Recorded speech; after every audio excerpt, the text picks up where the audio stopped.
കാന്താരി തിങ്കളും കലിപ്പൻ പാച്ചുവും. രചന മാധുര്യ. അവതരണം ഷാഹുൽ മലയിൽ. എഡിറ്റിംഗ് ഷെരീജ് പൂനൂർ.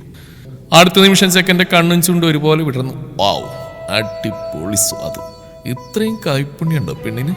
വലിയ വീമ്പിളക്ക് വേണ്ടെന്ന് പറയുകയും ചെയ്തു. ഇനിയിപ്പോൾ ഇതെങ്ങനെ കഴിക്കും? പാർത്തി നെറ്റിയാൻ തടവി. അടുത്ത നിമിഷം ചോറെടുത്ത് പ്ലേറ്റ് വിളമ്പിയവൻ മീൻ കറിക്കൊപ്പം തിങ്കളുടെ എരിശ്ശേരി കൂട്ടിക്കുഴച്ചങ്ങ് കഴിച്ചു തുടങ്ങി. മീൻകറിയുടെ ചാറിൽ പെട്ടെന്നൊന്നും അറിയില്ല. പുറത്തേക്ക് പോയ ചാന്ദിനി അരമതിലിനോട് നിന്ന് തിങ്കളിനെ വിളിക്കുമ്പോൾ അവൾ ഇറങ്ങി വന്നിട്ടുണ്ട് പുറത്തേക്ക്. കറി വേണ്ടെന്ന് അവൾ പറഞ്ഞെങ്കിലും എരിശ്ശേരി ഞാൻ വാങ്ങിയ സ്ഥിതിക്ക് മീൻകറി മോള് വാങ്ങിയേ പറ്റൂന്ന് ചാന്ദിനി. മോൻ നല്ല വാശിയാണെന്ന് അമ്മ എന്ന് പറഞ്ഞ പോലെ അമ്മയ്ക്കും കുറച്ച് വാശി. ചില കാര്യങ്ങളുണ്ടെന്ന് തിങ്കളുടെ മനസ്സിലായി. പക്ഷേ തിങ്കളെന്തോ ആ വാശിക്ക് ഇഷ്ടക്കേടൊന്നുമില്ലാതെ തോറ്റുകൊടുത്തു. ചാന്ദിനിയുടെ കയ്യിൽ നിന്ന് മീൻകറി വാങ്ങിയവൾ തിരിച്ച് വീട്ടിലേക്ക് കയറുമ്പോൾ ഇനി മുതൽ ആ അമ്മയുടെയും മകന്റെയും വാശിക്ക് മുന്നിൽ എപ്പോഴും തനിക്കിങ്ങനെ തോറ്റു കൊടുക്കേണ്ടി വരുമെന്ന് തിങ്കൾ സ്വപ്നത്തിൽ പോലും വിചാരിക്കുന്നില്ലായിരുന്നു. തിങ്കൾ മീൻകറി വാങ്ങിച്ച് സന്തോഷത്തിൽ അകത്തേക്ക് വന്ന ചന്തു പതിവില്ലാതെ വേഗതയിൽ ചോറെടുത്ത് കഴിക്കുന്നവനെ ചുഴിഞ്ഞോ നോക്കി. അല്ലെങ്കിൽ തന്നെയും കാത്തിരിക്കുന്നവനാണ്. പ്ലേറ്റ് നിവർത്തി വെച്ച് അവനടുത്തുള്ള ചെയർ വലിച്ച് ചന്തു വന്നിരിക്കുമ്പോൾ ചെക്കനൊന്ന് പരിങ്ങി. ചോറും കറി എടുക്കുന്ന കൂട്ടത്തിൽ അവന്റെ പ്ലേറ്റിലേക്ക് കണ്ണുപോയതും കാര്യം ചന്തുവിന് പിടികിട്ടുകയും ചെയ്തു. മീൻകറി കോരിയഴിച്ച എരിശ്ശേരി ഒപ്പിക്കാൻ അമ്മയുടെ മോൻ ഒരുപാട് കഷ്ടപ്പെട്ടു അല്ലേടാ. കുട്ടിയൊന്നും മിണ്ടുന്നില്ല. ഇപ്പൊ നിന്റെ നാണുമാൻ എവിടെ പോയടാ? ചന്തു ചോറൊഴിക്കും മുന്നേ അവന്റെ കവിളിപ്പിച്ച് അങ്ങ് വലിച്ചു വിട്ടു. ചന്തു ആലതിക്കൊണ്ട് ചെക്കൻ മുഖമേർത്തുമ്പോൾ എന്താടാ എന്ന് ചോദിച്ച് തിരിച്ച് കണ്ണുരുട്ടി ചാന്ദിനി. മീൻകറികൾ വാങ്ങിച്ചില്ലേ? അപ്പെല്ലാം കോമ്പൻസേറ്റ് ചെയ്ത് പോയിട്ടുണ്ട്. പറച്ചിലും കുറച്ച് കറിയുടെ പ്ലേറ്റിലേക്ക് അവൻ കഴിക്കുമ്പോൾ വാങ്ങിച്ചുകൊണ്ടുവന്ന് എനിക്ക് ഇത്തിരി താടാന്നും പറഞ്ഞ് ചാന്ദിനി ഇരുന്ന് കഴിച്ചു തുടങ്ങിയിരുന്നു. പിന്നെ ഞാനിതൊക്കെ കഴിച്ചാലും വേഗം ചെന്ന് അവളോട് പോയി വിളമ്പിക്കോണം. കൈ കഴുകി തുടച്ചുകൊണ്ടുള്ള അവന്റെ പറച്ചിൽ കേട്ട് പ്ലേറ്റ് എടുത്ത് എഴുന്നേൽക്കാൻ തുടങ്ങിയ ചാന്ദിനി ചെക്കനെ തിരിഞ്ഞു നോക്കി. ആ വിളമ്പിയിരിക്കും അമ്മ. ചവിട്ടി തുള്ളി ചിനിക്കൊണ്ടാൻ വരുമ്പോൾ ചാന്ദിനി ചിരിയോടെ അടുക്കളയിലേക്ക് പോയിരുന്നു. കയ്യിലൊരു കട്ടൻ കാപ്പിയും പിടിച്ച് വീടിന് പുറകുവശത്തെ പാടത്തേക്ക് ഇറങ്ങാനുള്ള പടിക്കെട്ടിലേക്കാണ് തിങ്കൾ. ഉദിച്ചു വരുന്ന സൂര്യന്റെ പൊൻകിരണങ്ങൾ പെണ്ണിന്റെ മുഖത്തും മുടിയിലും തട്ടി അവിടെ എവിടെയും സ്വർണ്ണ തിളക്കം. കോട വിട്ടുമാറാത്ത തണുപ്പിൽ അവൾ ഒന്നുകൂടെ കാലിൽ രണ്ട് അടുപ്പിച്ചു വെച്ചിരുന്നു. ഗ്ലാസ്സിലെ കാപ്പി പകുതിയായിട്ടുണ്ട്. തിങ്കളിന്റെ നോട്ടപ്പോഴും പാടത്തേക്കാണ്. ഇരുവശത്തുമുള്ള ആ പാടത്തിന് നടുവിലൂടെ ഒരു കായൽ ഒഴുകുന്നുണ്ട്. ഈ പടിയിറങ്ങി കിഴക്കോട്ട് കുറച്ചങ്ങ് നടക്കുമ്പോൾ കായലിന്റെ ഓരത്തുള്ള കടവിലേക്കെത്താം. പടിക്കെട്ടിൽ നിന്ന് തന്നെ കടവിൽ കുളിക്കുകയും അലക്കുകയും ചെയ്യുന്ന സ്ത്രീകളെ കാണാം. പണ്ട് തിങ്കളും താരയും അച്ചമ്മയോടൊപ്പം അങ്ങോട്ട് പോവാറുള്ളതാണ്. സ്ത്രീകളെല്ലാം രാവിലെ തന്നെയാണ് കുളിയാലക്കൊക്കെ അവിടെ നടത്തുക. വെളിച്ചം നന്നായി പരന്നു കഴിഞ്ഞാൽ ഇച്ചിരി പ്രശ്നം തന്നെയാണ്. പാടത്തിനും കായലിനും നടുവിലുള്ള വരമ്പിലൂടെ അമ്പലത്തിൽ പോകുന്നവരെയും കാണുന്നുണ്ട് തിങ്കൾ. അപ്പുറത്തുള്ളവർക്ക് റോഡിലൂടെ ചുറ്റി വരുന്നതിനേക്കാൾ എളുപ്പം ഈ വരമ്പ് വഴി അമ്പലത്തിലേക്ക് പോകുന്നതാണ്. അങ്ങനെ ആ പാടത്തെ ഓരോ കാഴ്ചകളും കണ്ണിൽ നിറച്ചിരിക്കുകയാണെങ്കിലും പെണ്ണിന്റെ മനസ്സ് മൊത്തം നാളെ പോകുന്ന യാത്രയെക്കുറിച്ചാണ്. വാരാണസി ഒരു സ്വപ്നമായി തിങ്കളിനുള്ളിൽ കയറി കൂടിയിട്ട് 2-3 വർഷങ്ങളായി. ജയിൽ വെച്ച് സിന്ധു ചേച്ചിയുടെ വാക്കുകളിലൂടെയാണ് വാരാണസിയെ പറ്റി തിങ്കൾ കൂടുതൽ അറിയുന്നത്. കാശി എന്നും ബനാറസ് എന്നും അറിയപ്പെടുന്നത് വാരാണസി തന്നെയാണ്. ജയിലിൽ നിന്നിറങ്ങിയാൽ വാരാണസിയിലേക്ക് പോകണമെന്നാണ് സിന്ധുവിന്റെ ആഗ്രഹം. ജീവിതത്തിന്റെ തുടക്കം മുതൽ അതിന്റെ അവസാന ശ്വാസം വരെ മനുഷ്യർ തിരഞ്ഞുപിടിക്കാൻ ആഗ്രഹിക്കുന്ന ശാന്തി അവിടെയുണ്ടത്രേ. ഗംഗാനദിയുടെ കരയിൽ ആയിരങ്ങൾക്കടുത്ത് പ്രാർത്ഥനകളും കണ്ണീർനാരവും ഒക്കെ ഏറ്റുവാങ്ങി നിൽക്കുന്ന നഗരമാണത്. ഗംഗാനദി വെറുതെ ഒഴുകുകയല്ല അവിടെ എത്തുന്നവരുടെ വേദനകളും പൂർത്തിയാവാത്ത ആഗ്രഹങ്ങളും പറയാതെ സൂക്ഷിച്ച പ്രാർത്ഥനകളും കൊണ്ടാണ് അവിടെ നദീജലം ഒഴുകിപ്പോകുന്നത്. ശരിക്കും ഒരത്ഭുത ശക്തിയുള്ള സ്ഥലമാണത്. നമുക്ക് നമ്മെ തന്നെ തിരിച്ചു കിട്ടുന്ന യാത്ര. അങ്ങനെയെല്ലാം ഓരോന്ന് പറഞ്ഞ് സിന്ധു തിങ്കളിനുള്ളിലും കാശി യാത്രയുടെ വിത്തുകൾ പാകി വിതച്ചു. അവർക്ക് ജയിലിൽ നിന്നിറങ്ങിയാൽ അങ്ങോട്ട് പോയേ മതിയാവൂ. അല്ലെങ്കിൽ ചിലപ്പോൾ മറ്റു പലതിലേക്ക് അവർ കാൽ തെറ്റിനി വീണുപോയേക്കാം. അതുകൊണ്ട് സ്വയം തിരിച്ചു പിടിക്കാൻ ആത്മീയമായ ഒരു യാത്രയ്ക്ക് അവർ അങ്ങോട്ട് പോകും. അതുപോലെ എന്നോ കൊതിച്ച യാത്ര നടപ്പിലാക്കാൻ തിങ്കളും ഒരുങ്ങിക്കഴിഞ്ഞിരിക്കുന്നു. അതിനപ്പുറം ആൾക്കുമുണ്ട് അവിടെ ചെന്ന് പ്രിയപ്പെട്ടവർക്ക് വേണ്ടി ചെയ്യാൻ കുറച്ച് കാര്യങ്ങൾ. തിങ്കളുടെ കൂടെ ജയിലിലുണ്ടായിരുന്ന സിന്ധു അച്ഛനും അമ്മയ്ക്കും ഒറ്റ മോളാണ്. എല്ലാ സൗഭാഗ്യങ്ങളും കൊടുത്ത അവർ വളർത്തിയ മകൾ അന്യജാതിയിൽപ്പെട്ട ഒരുവന്റെ കൂടെ സ്നേഹിച്ച് ഒളിച്ചോടി. വർഷങ്ങളോളം നീണ്ട നല്ലൊരു ദാമ്പത്യ ജീവിതം. പക്ഷേ കുട്ടികൾ ഉണ്ടായിരുന്നില്ല അവർക്ക്. ഡോക്ടറെ കണ്ടപ്പോൾ ഭർത്താവിന്റെ കുഴപ്പമാണ്. എന്നാലും ജീവന തുല്യം സ്നേഹിച്ചവനെ അപ്പോഴും ചേർത്ത് പിടിക്കല്ലാതെ ഒരു തരത്തിൽ അകറ്റിയിരുന്നില്ല സിന്ധു. അങ്ങനെ ജീവിതം മുന്നോട്ട് പോകുമ്പോഴാണ് കൂടെ പഠിച്ചൊരു കൂട്ടുകാരിയെ അയാൾ അവൾക്ക് പരിചയപ്പെടുത്തി കൊടുത്തത്. ഭർത്താവ് മരിച്ച് അയാളുടെ ഓഫീസിൽ തന്നെ ജോലിക്ക് വന്നാണ് അവർ. താമസം തൊട്ടടുത്ത ഫ്ലാറ്റിലും. സിന്ധുവായിട്ട് നല്ല സൗഹൃദം ആ കൂട്ടുകാരി സ്ഥാപിച്ചിരുന്നു. സിന്ധുവിന്റെ ഭർത്താവായിട്ട് അതിൽ കൂടുതലും. അവസാനം രണ്ടുപേരെ ഒരു ഭാര്യയ്ക്കും കാണാൻ പറ്റാത്ത സാഹചര്യത്തിൽ കണ്ട അവർക്ക് സമനില തെറ്റിപ്പോയി. ആ ഒരു അവസ്ഥയിൽ തന്നെയാണ് ഭ്രാന്ത് വന്ന പോലെ ആ രണ്ടുപേരെയും വെട്ടിക്കൊലപ്പെടുത്തുന്നതിലേക്ക് അവർ എത്തിയത്. ജയിലിൽ നിന്ന് ഇറങ്ങിക്കഴിഞ്ഞാൽ ഉപേക്ഷിച്ചു പോന്ന അച്ഛനെയും അമ്മയും കാണണം. കാല് പിടിച്ച് ചെയ്തു പോയ തെറ്റിന് അവരോട് മാപ്പ് പറയണമെന്നായിരുന്നു സിന്ധുവിന്റെ ആഗ്രഹം. പക്ഷെ അപ്പോഴേക്ക് അവർ ഈ ലോകം തന്നെ വിട്ടുപോയി കഴിഞ്ഞിരുന്നു.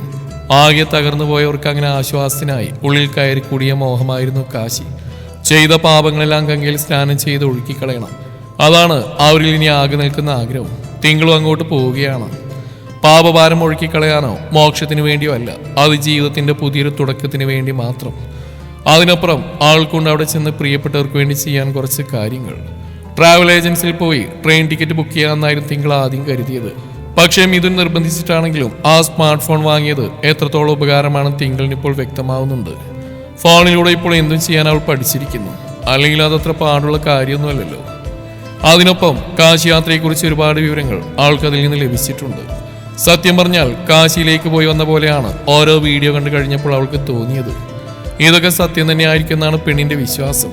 ജോലിക്ക് പോകും മുന്നേ പോയി വരണമെന്നൊരു ഉദ്ദേശത്തോടെയാണ് ഫോൺ കിട്ടിയതിന്റെ പിറ്റേന്ന് തന്നെ ഗൂഗിൾ പേയും മറ്റും അതിൽ സെറ്റാക്കി ഓൺലൈനായി ടിക്കറ്റുകൾ ബുക്ക് ചെയ്തത്. ഇപ്പോൾ പോയില്ലെങ്കിൽ പിന്നെ പോകാൻ പറ്റില്ല. Indian railway catering and tourism corporation app വഴിയാണ് തിങ്കൾ ട്രെയിൻ ടിക്കറ്റ് ബുക്ക് ചെയ്ത്. കാശിക്ക് ആഴ്ചയിലൊരു ട്രെയിനേ ഉള്ളൂ. സൺഡേ വെളുപ്പിന് 1:50 തൃശ്ശൂർ സ്റ്റേഷനിൽ നിന്ന് ട്രെയിൻ. 2 ദിവസത്തെ യാത്രയുണ്ട്.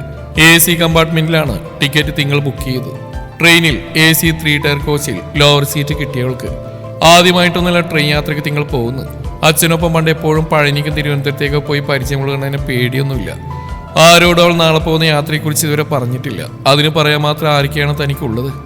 അന്നേരം തന്നെ വിരലെണ്ണാൻ പറ്റുന്ന കുറച്ചു പേരുടെ മുഖങ്ങൾ അവൾക്കുള്ളിൽ തെളിഞ്ഞു വന്നു. നാളെ ആവട്ടെ, യാത്ര പറഞ്ഞങ്ങ് പോവാം. ഒരു നിശ്വാസത്തോടെ പടിക്കെട്ടിൽ നിന്ന് എഴുന്നേറ്റ് തിങ്കൾ കട്ടൻ കുടിച്ചു കഴിഞ്ഞ ഗ്ലാസുകളുമായി അകത്തേക്ക് നടന്നു. ആമസോൺ ഷോപ്പിംഗ് ആപ്പിൽ നിന്ന് അത്യാവശ്യം വലിയൊരു ട്രാവൽ ബാഗ് തിങ്കൾ വാങ്ങിയിരുന്നു. അതിലാണ് കൊണ്ടുപോകാനുള്ള സാധനങ്ങളെല്ലാം അവൾ ഒതുക്കിയെടുത്ത് വെച്ചിരിക്കുന്നത്. കൂടെ ഒരു ഹാൻഡ് ബാഗിൽ ലിക്വിഡ് ക്യാഷും ഫോണും അതിന്റെ ചാർജറും മറ്റടക്കം അതിനെ കുറച്ച് അത്യാവശ്യം വേണ്ട സാധനങ്ങൾ എടുത്തു വെച്ചു. ജയിലിൽ നിന്ന് കിട്ടിയ വേദന ഒരുവിധം തീർന്നിട്ടുണ്ട്. ഇതിപ്പോൾ അച്ഛമ്മ തന്നതിൽ നിന്ന് കുറച്ച് കാശ് എടുക്കേണ്ടി വരും. പിന്നെ ജോലി കിട്ടിക്കഴിഞ്ഞാൽ എല്ലാ ചെലവുകളും ഒരുവിധം ഒതുങ്ങുമല്ലോ. വെളുപ്പിന് 1:50 ട്രെയിൻ തൃശ്ശൂർ റെയിൽവേ സ്റ്റേഷനിൽ എത്തുക. അതുകൊണ്ട് തന്നെ നേരത്തെ സ്റ്റേഷനിൽ വെയിറ്റിംഗ് റൂമിൽ ചെന്നിരിക്കാമെന്നൊരു തീരുമാനത്തിലാണ് തിങ്കൾ. ബ്ലാക്ക് കളർ വൈഡ് ലെഗ് ജീൻസും ബ്ലാക്കിൽ വൈറ്റ് ഫ്ലോർ പ്രിന്റ് വരുന്ന ഷോർട്ട് കുർത്തയുമാണ് അവിടെ വേഷം. മുടി മുഴുവൻ ഹെയർ ബൺ വെച്ച് വാരിക്കെട്ടി ഒരു ബ്ലാക്ക് കളർ സ്കേർഫ് കഴുത്തിലൂടെ ചുറ്റിയവൾ. കാതിൽ ബ്ലാക്ക് മെറ്റലിന്റെ ട്രയാങ്കിൾ ഷേപ്പിൽ സ്റ്റഡ് കമ്പിലും കയ്യിൽ വാച്ചും കെട്ടി.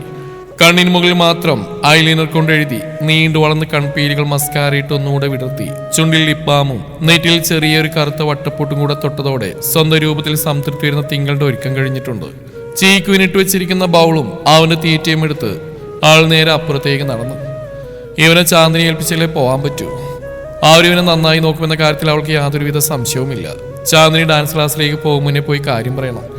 മല്ലികയോടും ഗോപിനാഥനോടും കുറച്ചു മുന്നെയാണ് അവൾ പോകുന്ന കാര്യം വിളിച്ചു പറഞ്ഞ്. കാശിക്ക് പോകാൻ മാത്രം ഇവിടെ ഇപ്പൊ എന്തുണ്ടായി മോളെ? പേടിയോടെയുള്ള ചോദ്യമാണ് തിങ്കളുടെ അവരിൽ നിന്ന് ആ നിമിഷം തിരിച്ചു കിട്ടിയത്. ഇനി വല്ല ബോധത്തിൽ സന്യസിക്കാനെങ്ങാനും ഈ കുട്ടി തീരുമാനിച്ചു എന്ന് പേടിച്ചു പോയി അവർ. അല്ല, അതിന്റെ മാനസികാവസ്ഥ അങ്ങനെയാണല്ലോ. ഒന്നും ഉണ്ടായിട്ടല്ല, അങ്ങോട്ട് പോകണമെന്ന് വല്ലാത്തൊരാഗ്രഹം. അവിടെ മരിച്ചവർക്ക് വേണ്ടി കർമ്മങ്ങൾ ചെയ്യുന്നത് അവരുടെ ആത്മാവിന് അത്രയും പുണ്യം നൽകുന്ന പ്രവൃത്തി കൂടിയാണ്. അച്ചമ്മയ്ക്ക് വേണ്ടി ഒന്നും ചെയ്യാൻ എനിക്ക് പറ്റിയിട്ടില്ല. തൻ്റെ മനസ്സിന്റെ സമാധാനത്തിന് വേണ്ടി അവിടെ പോയി എന്താണോ ചെയ്യാൻ പറ്റുന്നത് അത് ചെയ്യണം. അച്ചമ്മയ്ക്ക് വേണ്ടിയും കൂടെ അച്ഛന് വേണ്ടിയും. തിങ്കൾ തന്റെ യാത്രലക്ഷ്യം അവർക്കൊന്ന് ചുരുക്കി പറഞ്ഞു കൊടുത്തു. ഒറ്റക്കാൾ പോകുന്ന കാര്യം ആലോചിച്ച് അവരാകെ പരിഭ്രമിച്ചു പോയി. പേടിക്കേണ്ട ആവശ്യമൊന്നുമില്ല, യാതൊരു കുഴപ്പമില്ലാതെ ഞാൻ പോയി തിരികെ വരും. അവൾ ഉറപ്പിച്ച് പറയുമ്പോൾ പിന്നെന്ത് പറയാനാണ് അവർ? അപ്പുറത്ത് വീടിന്റെ വലിയ ഗേറ്റ് തുറന്ന് അവൾ അകത്തേക്ക് കിടക്കുമ്പോൾ പൂമത്ത് കിടക്കുന്ന പുഷ്പവും മന്മവും ഒരുമിച്ചാണ് തലപൊക്കിയത്. തിങ്കളാണെന്ന് കണ്ടതും രണ്ടുപേരും ഇരുന്നിടത്ത് എഴുന്നേറ്റ് അവളുടെ കാലിനടിയിൽ വന്ന് ഒരുമിച്ച് വന്ന് മുട്ടിരുമി. പുഷ്പവിനെ പോലെ മന്മവും ചാന്ദിനിയോട് അങ്ങോട്ട് പോയി തിങ്കളോട് നല്ല കൂട്ടാണിപ്പോൾ. ചീക്കുവിനെ കയ്യിൽ പിടിച്ചിരിക്കുന്നതുകൊണ്ട് രണ്ടിനെയും വെറുതെ ഒന്ന് നോക്കി ചാന്ദിനിയെ നീട്ടി വിളിച്ചവൾ. Anti, Chandini anti. അവളുടെ രണ്ടാമത്തെ വിളിയിൽ തെളിയൊരു അത്ഭുതത്തോടെയാണ് ചാന്ദിനി മുൻവാതിൽ തുറന്ന് പുറത്തേക്ക് എത്തിയത്.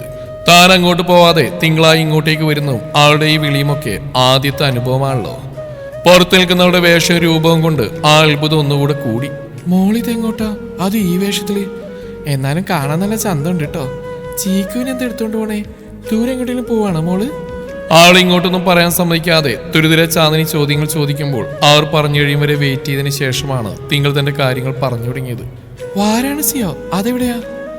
UP aunty, Uttar Pradesh. അത്രക്ക് ദൂരെയോ? കണ്ണുമിഴിച്ച് ഒരേ നിൽപ്പായിരുന്നു ചാന്ദിനി കുറച്ചേരം. ഒറ്റക്ക് പോകുക മോള്? വേറെ ആരെങ്കിലും കൂടെ ഉണ്ടോ? എങ്ങനെയാ പോകുന്നേ? എപ്പോഴാ പോകുന്നേ? അടുത്ത നിമിഷം തന്നെ ബാക്കി ചോദ്യങ്ങളും വന്നു. മല്ലികയോടും ഗോപിനാഥനോടും പറഞ്ഞ എങ്ങനെയാണോ അതുപോലെ തന്നെ സമാധാനത്തിൽ കാര്യങ്ങളെല്ലാം ചാന്ദിനിക്ക് വിവരിച്ചു കൊടുത്തു. കൂടെ നേരത്തെ പറയാതിരുന്ന് ഈ യാത്രയ്ക്ക് ഒരു തടസ്സം വരാതിരിക്കാൻ വേണ്ടിയാണെന്ന് കൂടി പറഞ്ഞു. ഒറ്റയ്ക്ക് പോകുന്നതെന്നറിയുമ്പോൾ എതിർപ്പും മുടക്കവും പറയാൻ ആർക്കും ഒരു അവസരം കൊടുക്കാതിരിക്കാനാണെന്നും തിങ്കൾ പറയുമ്പോൾ അങ്ങനെ ഒരു ചോദ്യം ചോദിക്കാനുള്ള സ്കോപ്പ് അവിടെ ഇല്ലാതായി. അത്യാവശ്യം നല്ല ദൂരമുള്ളതുകൊണ്ട് പോയി വരാൻ ഒരാഴ്ചയോളം കഴിയും. അതുവരെ ഇവരെ നോക്കാൻ വിശ്വസിപ്പിച്ചേൽപ്പിക്കാൻ ആൻറ്റിയെക്കാളും വരെ ആരുമില്ല. ആൻറ്റിക്ക് ബുദ്ധിമുട്ടാണെങ്കിൽ എനിക്ക് എന്ത് ബുദ്ധിമുട്ട് മോളെ, ഞാൻ നോക്കിക്കോളാം. പറയലും ആളുടെ കയ്യിൽ നിന്ന് ചീക്കുവിന്റെ ബോൾ ചാന്ദിനി വാങ്ങിക്കഴിഞ്ഞു. ജീൻസിന്റെ പോക്കറ്റിൽ നിന്ന് അവനുള്ള ഫുഡും എടുത്ത് അവർക്ക് കൊടുത്ത് തിങ്കൾ.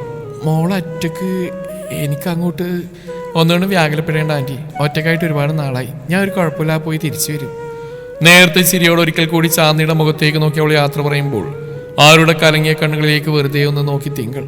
അതിലൊരു കാപ്പട്യമില്ലെന്ന് അവളുടെ മനസ്സ് അവളെ വിശ്വസിപ്പിക്കുന്നു. അതുകൊണ്ട് തന്നെയാണ് ഇനി തനിക്ക് ആരും വേണ്ടെന്ന് സ്വയം പറഞ്ഞ് പഠിപ്പിച്ചവൾ അറിയാതെയാണെങ്കിലും ചാന്ദിനിയിലേക്ക് ചാഞ്ഞു പോയത്. തിങ്കൾ ആ ഗേറ്റ് കടന്നു പോകുമ്പോൾ ചീക്കുവിനെ കൊണ്ടകത്ത് സേഫാക്കിയ ഒരു സ്ഥലത്ത് വെച്ച് ചാന്ദിനി പെട്ടെന്ന് ആൾക്ക് പുറകെ അപ്പുറത്തേക്ക് ചെന്നു. റെയിൽവേ സ്റ്റേഷനിലേക്ക് എങ്ങനെയാ മോളെ പോകുന്നേ ചോദിച്ചുകൊണ്ട് ചാന്ദിനി അവൾക്ക് പുറകെ വീട്ടിലേക്ക് കയറുമ്പോൾ ഊബർ ബുക്ക് ചെയ്യുമെന്ന് പറഞ്ഞ തിങ്കൾ. അന്നേരം തന്നെയാണ് ഗോപിനാഥന്റെ ബൈക്ക് അവിടെ വന്ന് നിന്ന്. അയാളുടെ പുറകിൽ മല്ലികയും ഉണ്ട്. കാര്യം അറിഞ്ഞിട്ട് അവരൊന്നും വരാതിരിക്കുന്നത് എങ്ങനെയാണ്? ട്രെയിനിന്റെ സമയവും കാര്യങ്ങളെല്ലാവരും ചോദിച്ചു. എന്നാൽ റെയിൽവേ സ്റ്റേഷനിലേക്ക് ഞാൻ കൂടെ വരാമെന്ന് ഗോപിനാഥൻ പറയുമ്പോൾ തിങ്കൾ അതിന് സമ്മതിച്ചില്ല. അതിന്റെ ആവശ്യമില്ലെന്ന് തന്നെയാണ് അവൾ പറഞ്ഞത്. പിന്നെ പോകുന്ന വഴി കുറച്ച് സാധനങ്ങൾ അവൾക്ക് വാങ്ങാനുണ്ട്, അതുകൊണ്ടാണ് ഇത്ര നേരത്തെ പോകുന്നത്. ചാന്ദിനി ഇന്ന് ഡാൻസ് ക്ലാസ്സിലേക്ക് പോയില്ല. തിങ്കൾ പോയിക്കൊള്ളാൻ പറഞ്ഞിട്ടും പോയില്ല. ഫോൺ എടുത്ത് അവിടേക്ക് വിളിച്ചു പറഞ്ഞു ഇന്ന് വരുന്നില്ലെന്ന്. വേറെയും പഠിപ്പിക്കാൻ ടീച്ചേഴ്സ് അവിടെയുണ്ട്, അതിൽ ബെസ്റ്റ് ചാന്ദിനിയാണെന്ന് മാത്രം. പിന്നെയും കുറച്ചധികം നേരം അവർ സംസാരിച്ച് നിൽക്കുമ്പോൾ തന്നെയാണ് തിങ്കൾ ബുക്ക് ചെയ്ത ഊബർ വരുന്നത്.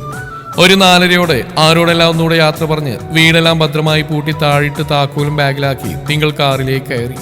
ട്രാവൽ ബാഗും മറ്റും ഗോപി കാറിലേക്ക് എടുത്തു വെച്ച് കൊടുത്തിരുന്നു. ഞാൻ വിളിക്കാം, ഫോൺ എടുത്തേക്കണം മോളെ ചാന്ദിനി പറയുമ്പോൾ ആ കയ്യിലൊന്നും മുറുകെ പിടിച്ച് തലയാട്ടി അവൾ. ഗോപിനാഥനും അത് തന്നെയാണ് പറഞ്ഞത്. ആ കാറകന്ന് കൺമുമ്പിൽ നിന്ന് മറിഞ്ഞതും നെഞ്ചിൽ കൈവച്ച് പ്രാർത്ഥിച്ചുകൊണ്ടിരുന്ന ചാന്ദിനിയുടെ കവളിലൂടെ ഒരു കണ്ണുനീർ തുള്ളി ചാലിട്ടിറങ്ങി. തിങ്കളിന് പുറകെ തന്നെ ഗോപിനാഥനും മല്ലിക അവിടുന്ന് പോയിരുന്നു. ചാന്ദിനി തിരിച്ച് വീട്ടിലേക്ക് കയറുമ്പോഴാണ് പാർട്ടിയുടെ ബൈക്ക് വന്ന് മുറ്റത്ത് നിൽക്കുന്നത്. അമ്മ ഇത്ര ഇവിടുന്ന് ഡാൻസ് ക്ലാസ് കഴിഞ്ഞെത്തിയോ? ഞാൻ ഇന്ന് പോയില്ലടാ. അതെന്തേ? എനിക്ക് പോകാൻ തോന്നിയില്ല, അത്ര തന്നെ. ചാടിക്കടിക്കും പോലെ ഒരു പറച്ചിൽ. അല്ല, നീ എന്താ നേരത്തെ വന്ന്? നേരത്തെ വന്നില്ല, പോവുക കാശിക്ക്. അപ്പൊ ഇനി ഒരാഴ്ച കഴിഞ്ഞ് കാണാം. പറയിലും ബൈക്കിൽ നിന്ന് അവൻ ഇറങ്ങുമ്പോൾ കാശിക്കോ എന്ന പോലെ മുഖവും ചൊളിച്ച് നിൽക്കുന്നുണ്ട് ചാന്ദിനിയും.